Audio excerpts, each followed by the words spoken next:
sahabat saksi dan korban. Sapa, sahabat menyapa.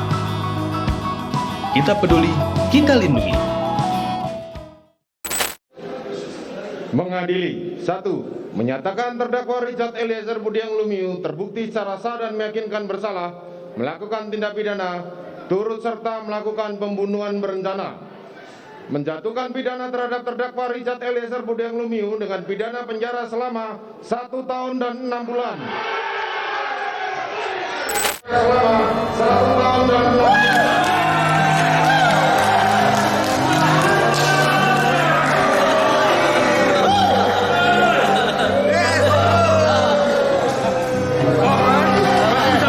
Perkara nomor 798 B 2022 atas nama terdakwa Richard Eliezer Budiang Lumiu dinyatakan ditutup.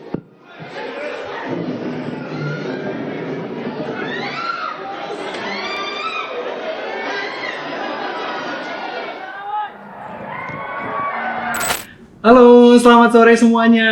Lihat kamera, Put. Yang mana nih? Kamera ya. Hari ini kamera tertuju ke LPSK hari ini, Put.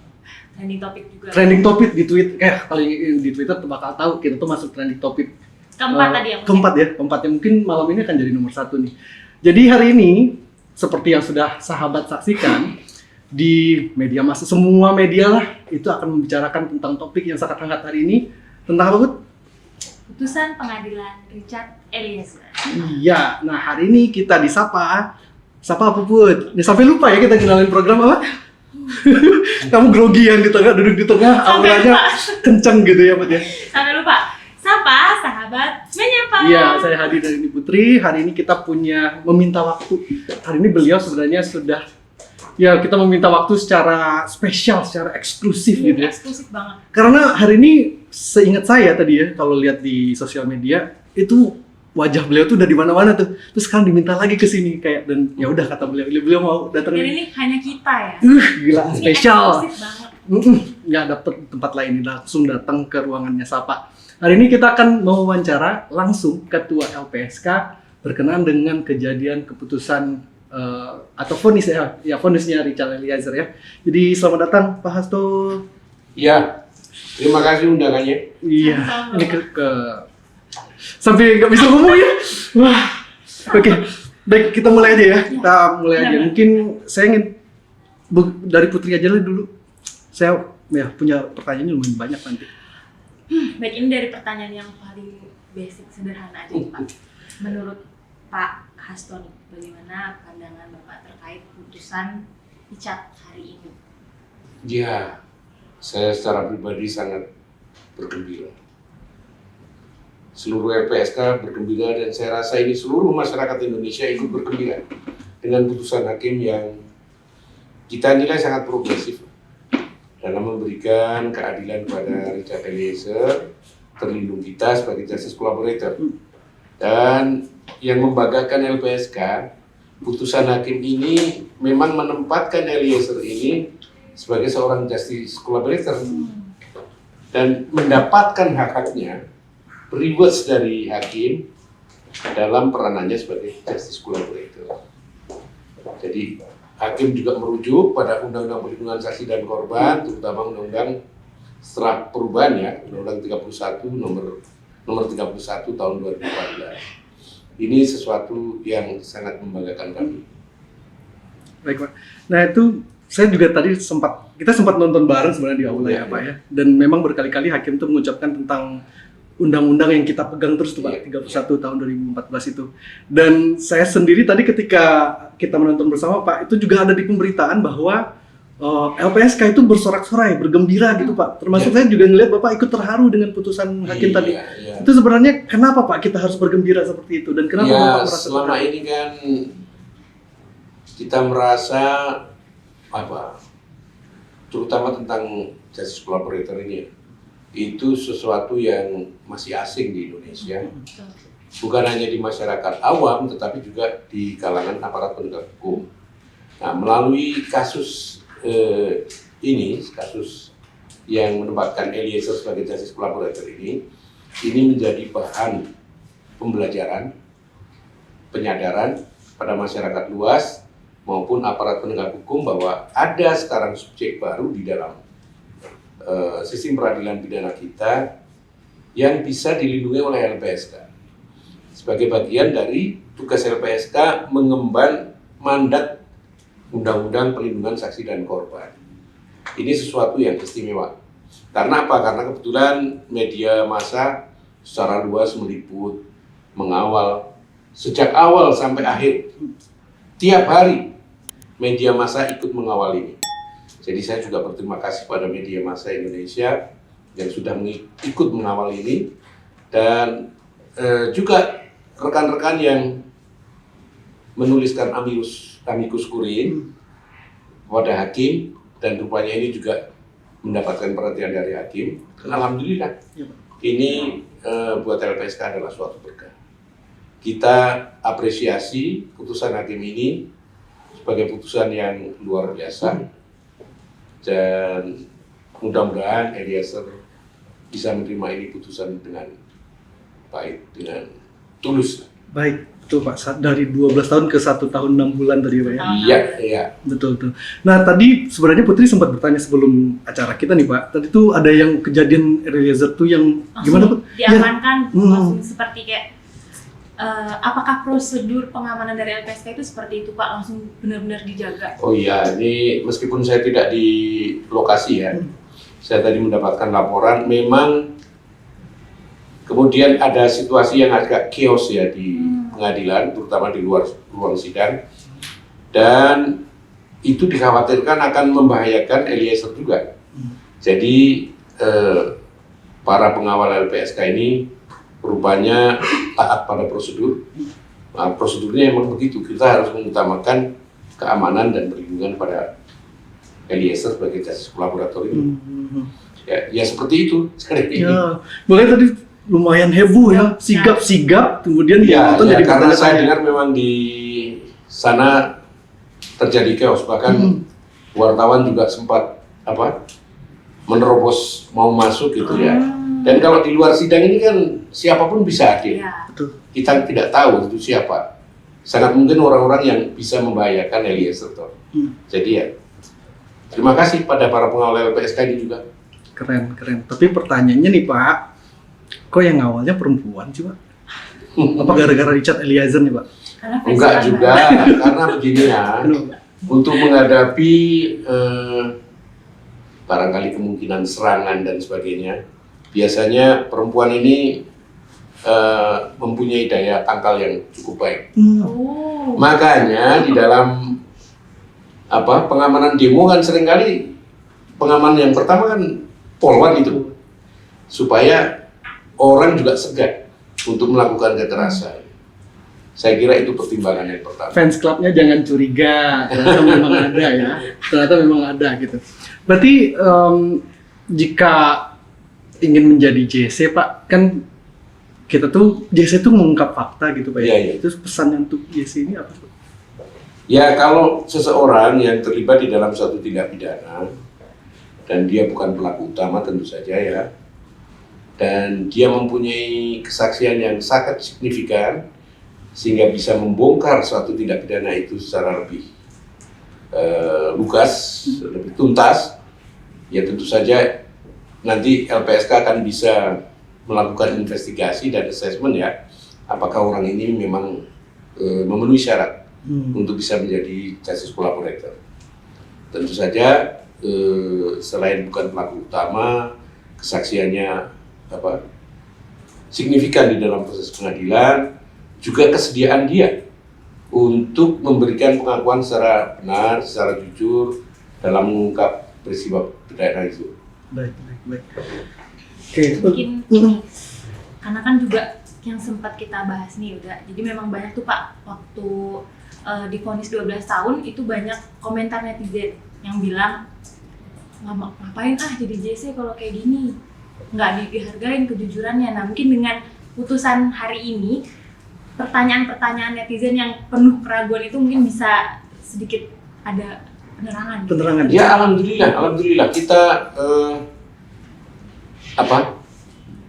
masih ada hakim yang mempunyai pertimbangan yang sangat bijaksana tentu beliau memutuskan itu berdasarkan pertimbangan-pertimbangan objektif maupun subjektif, dan beliau mempertimbangkan suara keadilan yang disuarakan oleh masyarakat dan juga yang direpresentasikan oleh para pengaju amicus curiae.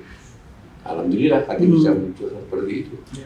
Nah sebenarnya kan kalau kita mentaati prosedur dan hukum untuk JC ini apa ya, kemudian apakah nanti mekanisme masalah JC ini di LPSK akan ada penyesuaian lebih lanjut atau bagaimana Pak? Ya tentu, jadi kita tetap akan memberikan layanan perlindungan pada Eliezer ini dalam statusnya sebagai JC. Karena apa? JC ini kan sampai nanti yang bersangkutan bisa diberikan penghargaan untuk selain keringanan putusan juga keringanan hukuman dan kemudian untuk mendapatkan remisi ya. Jadi tentu LPSK harus memberikan pendampingan terus pada Eliezer ini dan terutama menjamin keamanan yang bersangkutan selama yang bersangkutan ini ada di dalam lapas, karena kalau dia menjalani pidana kan dia tentu saja di lapas. Oleh karena itu LPSK akan segera melakukan koordinasi dengan Dirjen Pas dan juga tentu kepala lapas nanti tempat di mana akan ditempatkan Eliezer ini, supaya kita bisa mendiskusikan secara teknis perlindungannya seperti apa. Berarti perlindungan LPSK itu tidak berhenti hanya ketika vonis itu ya Pak ya? Masih akan berlanjut? Ya ini kan tidak otomatis vonis selesai kemudian kita ini, karena masih ada hak Eliezer yang harus tetap dikawal oleh LPSK ya. Itu hak untuk mendapatkan remisi, pembebasan bersyarat nantinya gitu. Iya. Lagi-lagi ada pertanyaan titipan Put. Kita ini jadi host, ini titipan juga, jangan-jangan dia disuruh balik. Itu yang titipan 1 udah, titipan 2 udah, titipan 3. Oke, ini ada pertanyaannya yang mengenai tuntutan sih Pak, kan dia jauh dari putusan hakim. Kemudian ada kemungkinan banding nggak sih Pak dari jaksa Pak? Sangat ada kemungkinan, karena begini, itu kan kewajiban jaksa dan kewenangan jaksa untuk mengajukan banding. Ya kita hormati itu, meskipun dari sisi LPSK yang memberikan perlindungan pada Eliezer, kami pikir akan lebih baik kalau jaksa tidak melakukan banding. Udah lah ya gitu, cukup ya Eliezer, itu sidangnya udah cukup panjang. Oke Pak, ini pertanyaannya mungkin juga muncul dari netizen yang karena kasus ini Pak, ini semuanya orang nanya ke kita akhirnya Pak, mungkin kepercayaan jadi naik. Dan pertanyaannya yang cukup nyeleneh adalah, kan katanya kalau Eliezer diputusnya 1 tahun 6 bulan masih bisa jadi Polri gitu. Nah itu tanggapan Bapak gimana? Ya setahu saya ada aturan internal di kalangan Polri, kalau hukuman pidananya itu di bawah 2 tahun tidak harus menghadapi hukuman PTDH, pemberhentian dengan tidak hormat dan sebagainya. Tapi itu saya tidak tahu persis ya. Tetapi kita harapkan Eliezer ini ya bisalah kembali berdinas di kepolisian, karena karir dia masih sangat panjang, umur dia masih sangat muda dan masih punya harapan yang besar, dan tentu saja karena kesungguhan dia untuk menjadi seorang anggota Polri yang baik itu makin tertempa dengan percobaan ini, ya saya rasa ada baiknya polisian juga mempertimbangkan agar Eliezer ini tetap bisa bekerja sebagai anggota polisi.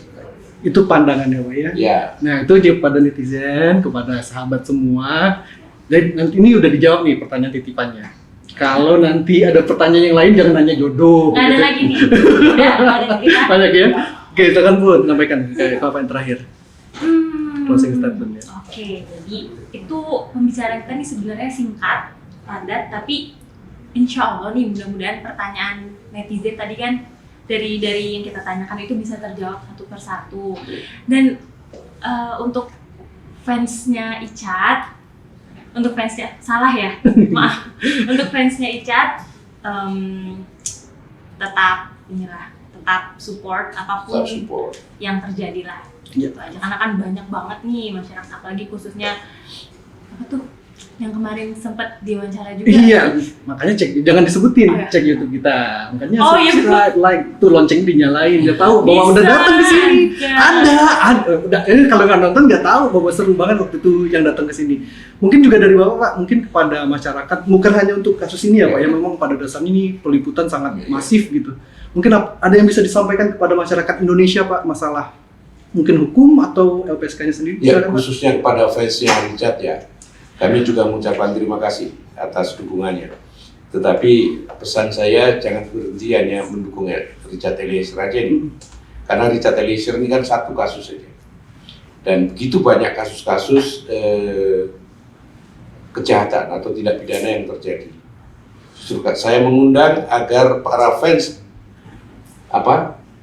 Richard ini itu bisa juga membantu pekerjaan-pekerjaan LPSK Iya. apabila di tempat tinggalnya dan sebagainya itu ada kasus-kasus yang membutuhkan kehadiran maupun peran LPSK, silakan dikomunikasikan. Dan juga bisa membantu untuk mempermudah akses kepada LPSK. Ya, sebenarnya ada programnya ya, Pak ya. Iya. Program nasional lagi. Nggak tahu lagi. Cek lagi YouTube kita. Aduh, makanya ada itu ada tanya ngitip mulu ya. Ini berbunga nih. Katanya pendukung Richard jadi SSK apa gitu ya. Ada di YouTube kita. Terus udah ada sebenarnya ya fans clubnya Richard tuh daftar jadi SSK, Pak. Udah ada. Jadi insya Allah kita akan ajak beliau Saya nih. juga banyak menerima Ya, pendukung-pendukungnya itu. pesan-pesan lewat WA. Bagaimana caranya saya menjadi keluarga besar LPSK. Nah. Ini kesempatan. Jadi karena LPSK ini dengan keterbatasan kelembagaan, keterbatasan anggaran, jangkauan layanan distribusi yang demikian luas, itu memerlukan dukungan dari seluruh anggota masyarakat. Betul. Kalau bisa mendukung kegiatan LPSK, tentu kami akan sambut dengan tangan terbuka. Dan alhamdulillah kalau bisa ikut membantu pekerjaan-pekerjaan LPSK. Amin. Apalagi sebentar lagi kan kita akan memperluas nih. Katanya nih SSK programnya akan diperluas lagi, nambah ke beberapa Informasi dari provinsi. orang dalam ini ya. Ya, gitu deh. Kira-kira kayak gitulah ya. Iya. Jadi bisa ikut daftar juga gitu. Betul. Mungkin nih handphone Bapak sampai di silent nih, padahal nanti Semua. iya, tadi kan di silent. Pasti miss call-nya nanti 30 gitu dari media manapun gitu. Karena memang dari tadi siang udah berapa media, Pak, yang wawancara, Pak? Waduh. Udah sampai waduh Bapak bilangnya. Nanti ini makasih banyak ya, Pak, Iya, yang iya. disempatkan lagi datang ke sini untuk Iya. sekedar menjawab kami, Pak. Iya. Oke, ada lagi, Pak? Ini kita Ya, nggak mau tutup. ini- Bapak pasti pengen ngomong tapi enggak. Silakan, Pak. Ini kasus Eliezer, kasus Sambo, ini menjadi pembelajaran terbaik dan menjadi modal untuk perkembangan hukum dan penegakan hukum ke depan, terutama yang menyangkut peran seorang justice collaborator. Ya. Mudah-mudahan ini tersosialisasi Amin. dan bisa membangun kepercayaan publik bahwa hukum di Indonesia bisa tegak. Amin. Dan LPSK dipercaya untuk memberikan perlindungan. Itu yang kita harapkan. Dipercayanya itu training topik. Dipercayanya itu yang penting kita pegang ya, Iya. Bud, ya. Baik, jadi itulah tadi interview kami secara eksklusif mengundang Bapak Ketua LPSK Bapak Hasto Atmojusroyo mengenai kejadian hari ini. Semoga menjadi informasi yang bermanfaat. Jangan lupa pasti banyak lagi pertanyaan, makanya di like, subscribe, kemudian nyalain loncengnya, komen-komen, bertanya di situ, kita akan jawab kalian. Nah, cepat tahu di episode berikutnya terjawab tuh pertanyaan-pertanyaan yang ada ya. Jangan lupa dinyalain loncengnya, oke? Terima kasih sudah menyaksikan Sapa. Apa Bapak? Satu lagi, Iya. nggak satu lagi sih. Untuk Instagramnya, Oh, iya. Sahabat Saksi dan Korban, Sahabat Saksi Korban, YouTube-nya Sahabat Saksi dan Korban, lagi ya, TikTok ya. Ada TikToknya juga, Sahabat Saksi dan Korban. Ayo ramein juga TikTok kita ya, karena belum mengejar nih yang lain. Nanti Maksa. 5.000 follower Putri joget. Jangan tinggiin ya. Oke, baik. Terima kasih sudah menyaksikan. Semoga ini menjadi bermanfaat untuk kita bersama. Jangan lupa tonton kita terus, perhatikan terus informasi yang kami sediakan. Sampai bertemu di episode selanjutnya dan terima kasih Pak Hasto. Terima Ya. kasih banyak. Terima kasih Bapak. Ada sahabat saksi dan korban.